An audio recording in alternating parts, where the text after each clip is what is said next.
पूरी दुनिया पर हुकूमत करने वाला एक ऐसा बदबख्त बादशाह जिसको अल्लाह तबारक व तआला ने एक लंगड़े मच्छर के हाथों कत्ल करवा दिया।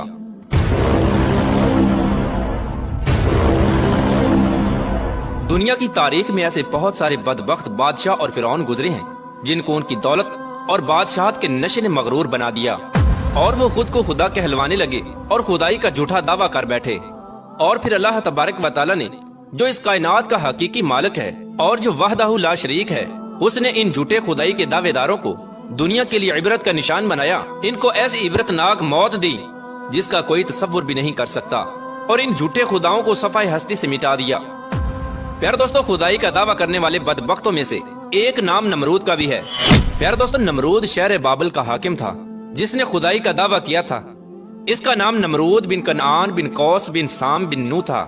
दुनिया में सिर्फ 4 ऐसे बादशाह गुजरे हैं जिन्होंने पूरी दुनिया पर हुक्मरानी की है, जिनमें से 2 बादशाह ऐसे थे जो मुसलमान थे, जिनमें से एक का नाम हजरत सुलेमान अलैहिस्सलाम और दूसरे का नाम हजरत जुल्करनैन अलैहिस्सलाम है। और 2 काफिर हुक्मरान ऐसे थे जिन्होंने पूरी रूए जमीन पर हुक्मरानी की।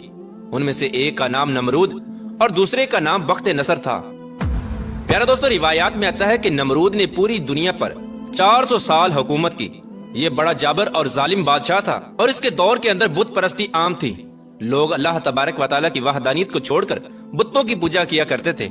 इस नमरूदी दौर के अंदर शिर्क इस तरह फैला हुआ था कि तमाम नमरूदियों ने अपने खुदाओं के तौर पर बहुत सारे बुत बनाए हुए थे जिनकी ये लोग पूजा किया करते थे।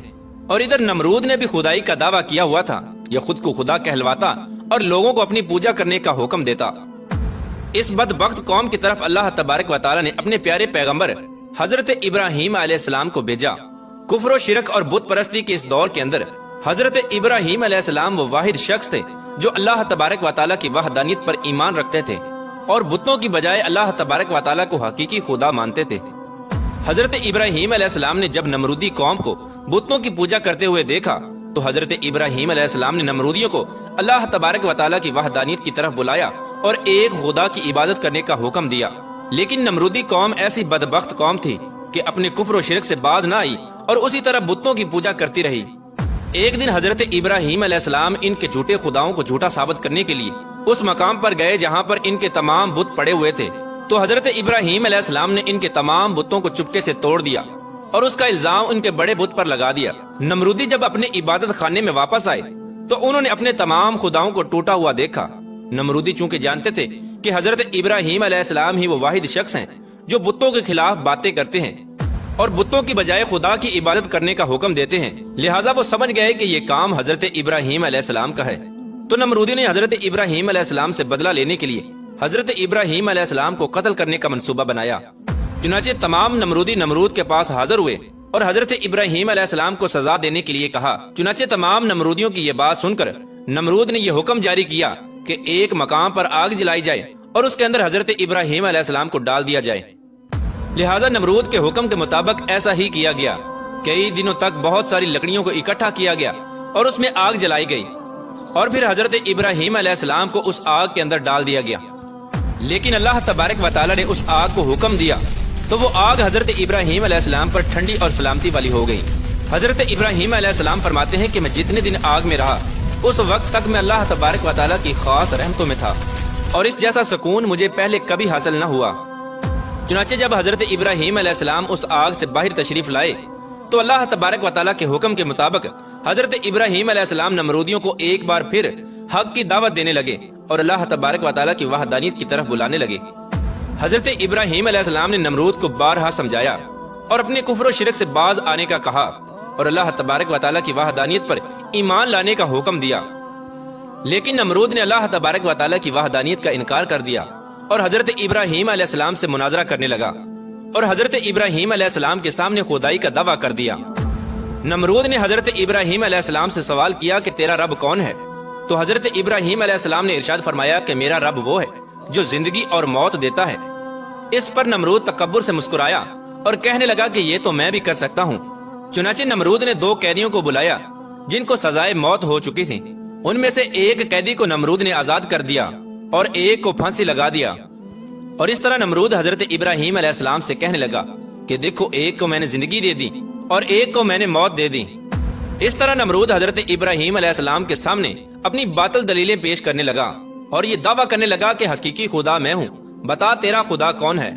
تو اس وقت حضرت ابراہیم علیہ السلام نے اس بدبخت نمرود کی عقل کے مطابق کہا کہ میرا رب وہ ہے جو سورج کو مشرق سے طلوع کرتا ہے اور مغرب میں غروب کرتا ہے۔ اگر تو سچا خدا ہے تو سورج کو مغرب سے طلوع کر کے دکھا۔ چنانچہ حضرت ابراہیم علیہ السلام کی یہ بات سن کر نمرود کا رنگ اڑ گیا اور وہ لاجواب ہو گیا، اور اس طرح نمرود پوری قوم کے آگے ذلیل اور رسوا ہو گیا۔ اس کے بعد بھی حضرت ابراہیم علیہ السلام نے نمرود کو کئی بار اللہ تبارک و تعالیٰ کی وحدانیت کی طرف بلایا، لیکن نمرود اپنی سرکشی سے باز نہ آیا اور اسی طرح اپنے کفر و شرک پر ڈٹا رہا۔ چنانچہ حضرت ابراہیم علیہ السلام کی بار بار دعوت حق دینے سے نمرود تنگ آ گیا، اور بالآخر تنگ آ کر نمرود حضرت ابراہیم علیہ السلام سے کہنے لگا کہ اگر تیرا خدا سچا ہے تو اس کو بول کے اپنی فوج بھیجے اور میرے ساتھ جنگ کرے۔ چنانچہ جیسے ہی نمرود بدبخت نے یہ بکواس کی تو حضرت جبرائیل علیہ السلام فوراً حضرت ابراہیم علیہ السلام کی بارگاہ میں پیش ہوئے اور حضرت ابراہیم علیہ السلام سے کہنے لگے کہ اللہ تبارک و تعالیٰ کا لشکر جنگ کے لیے تیار ہے۔ حضرت جبرائیل علیہ السلام کا یہ پیغام سن کر حضرت ابراہیم علیہ السلام نے نمرود سے کہا کہ اللہ تبارک و تعالیٰ کا لشکر جنگ کے لیے تیار ہے۔ حضرت ابراہیم علیہ السلام کی یہ بات سن کر نمرود کہنے لگا کہ مجھے 3 دن کی مہلت دی جائے۔ چنانچہ نمرود کو 3 دن کی مہلت دے دی گئی۔ اس دوران نمرود نے تمام مشرق و مغرب کے بڑے بڑے جنگجوؤں کو اکٹھا کیا اور بہت سارے ہتھیاروں کو جنگ کے لیے تیار کیا۔ اس طرح نمرود نے جب جنگ کی مکمل تیاری کر لی اور اپنی تمام فوج کو اکٹھا کر لیا تو نمرود نے حضرت ابراہیم علیہ السلام کو للکار کر کہا کہ ہماری فوج جنگ کے لیے تیار ہے، تم اپنے رب کی فوج کو بلاؤ۔ چنانچہ اس وقت حضرت ابراہیم علیہ السلام نے اللہ تبارک و تعالیٰ کی بارگاہ میں دعا کی تو اس وقت اللہ تبارک و تعالیٰ نے مچھروں کی ایک فوج کو بھیجا۔ ان مچھروں کی تعداد اتنی زیادہ تھی کہ ان مچھروں کے اندر سورج بھی نظر نہ آتا تھا۔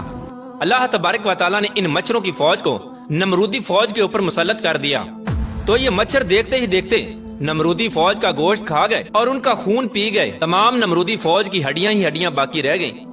چنانچہ اس دردناک منظر کو دیکھ کر نمرود اپنے محل کی طرف دوڑا اور اپنی بیوی کے کمرے میں چھپ گیا۔ اسی دوران ایک لنگڑا مچھر نمرود کے محل میں داخل ہوا تو نمرود نے اپنی بیوی سے کہا کہ اس مخلوق نے تمام فوج کو ہلاک کر دیا ہے۔ چنانچہ اسی گفتگو کے دوران وہ لنگڑا مچھر اللہ تبارک و تعالیٰ کے حکم سے نمرود کی ناک میں داخل ہو گیا اور نمرود کے دماغ کو چاٹنے لگا۔ جب وہ مچھر نمرود کے دماغ کو چاٹتا تو اس سے نمرود کو اتنی تکلیف ہوتی کہ نمرود اپنے سر کو دیواروں پر مارتا۔ اس طرح اللہ تبارک و تعالیٰ کے حکم سے وہ لنگڑا مچھر نمرود کے دماغ میں کئی دنوں تک رہا۔ نمرود نے اپنے محل میں یہ حکم جاری کر دیا کہ جو بھی محل میں داخل ہو وہ نمرود کے سر پر جوتے مارے۔ جوتے مارنے کے بعد نمرود کو تھوڑی دیر کے لیے آرام محسوس ہوتا، لیکن کچھ دیر کے بعد ویسے ہی تکلیف محسوس ہونا شروع ہو جاتی۔ اس طرح اللہ تبارک و تعالیٰ نے ایک حقیر اور لنگڑے مچھر سے نمرود کو سزا دی۔ یہ تکلیف کی وجہ سے اپنے سر کو سلاخوں کے ساتھ پیٹتا رہتا، یہاں تک کہ اللہ تبارک و تعالیٰ نے نمرود کو عبرت ناک موت دی، اور وہ نمرود جو خدائی کا دعوے دار تھا وہ نمرود اپنے سر کو دیواروں پر مارتے مارتے ہلاک ہو گیا۔ اس قدر دردناک موت دے کر اللہ تبارک و تعالیٰ نے نمرود کو رہتی دنیا کے لیے عبرت کا نشان بنایا۔ اس بات کے اندر کوئی شک نہیں کہ اللہ تبارک و تعالیٰ کی ذات ہی وحدہ لا شریک ذات ہے، اس کے علاوہ کوئی عبادت کے لائق نہیں۔ پیارا دوستو، جب بھی کوئی اللہ تبارک و تعالیٰ کی ذات کو للکارتا ہے تو اللہ تبارک و تعالیٰ کسی حقیر مخلوق کے ذریعے اس کو عبرت کا نشان بناتا ہے اور اس کو ہلاک کر دیتا ہے۔ اللہ تبارک و تعالیٰ سے دعا ہے کہ اللہ تبارک و تعالیٰ اپنی بارگاہ میں عاجزی اور انکساری کے ساتھ رہنے کی توفیق عطا فرمائے، اور اللہ تبارک و تعالیٰ اپنے پیارے حبیب حضرت محمد مصطفیٰ صلی اللہ تعالیٰ علیہ وآلہ وسلم کی محبت کے اندر جینا مرنا